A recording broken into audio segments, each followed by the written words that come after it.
നമ്മൾ കുറച്ചായില്ലേ കണ്ടിട്ട്. അപ്പോൾ ഇന്ന് നമ്മൾ കഥാപാത്രത്തേക്കൊന്ന് പരിചയപ്പെടാം. 4 കഥാപാത്രമാണുള്ളത്: ജെയ്സൺ, മനു, ആതിര, ആൻഡ് ദിയ. അപ്പോൾ ഈ 4 കഥാപാത്രങ്ങളെ നമുക്ക് വഴി അറിയാം. ഒരാൾ തന്നെ ഡബിൾ റോൾ ചെയ്യാണ്. അപ്പോൾ 4 പേര് 2 പേരാണ് ഡബിൾ റോൾ ചെയ്യുന്നത്. അപ്പോൾ ഞാനും ആദിയും മാത്രമാണ് ഈ ഒരു സീരീസിൽ അഭിനയിക്കുന്നത്. ആൻഡ് ഇവരുടെ ക്യാരക്ടറൊക്കെ വിശദമായി നമുക്കറിയാം. ഇവർ 4 പേരുടെ ഗ്യാങ്ങാണ്. ഈ കഥയിലൂടെ ഇവർ സ്വയം വരുത്തി വെച്ചൊരു പേരാണിത്. ഈ കഥ ഇവരുടെ അറിവില്ലായ്മ മൂലം പറ്റിപ്പോയ ഒരു ചെറിയ കുറ്റാട്ടോ. മതി. അപ്പോൾ ഇനി നമുക്ക് കഥ തുടങ്ങാം അല്ലേ?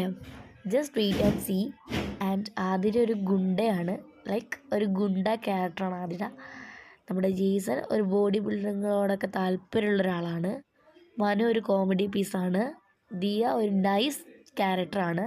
അപ്പോൾ എല്ലാവരും എക്സൈറ്റഡ് ആണെന്ന് ഞാൻ പ്രതീക്ഷിക്കുന്നു. അപ്പോൾ പതുക്കെ നമ്മുടെ വീഡിയോസൊക്കെ വരും കേട്ടോ. ബൈ.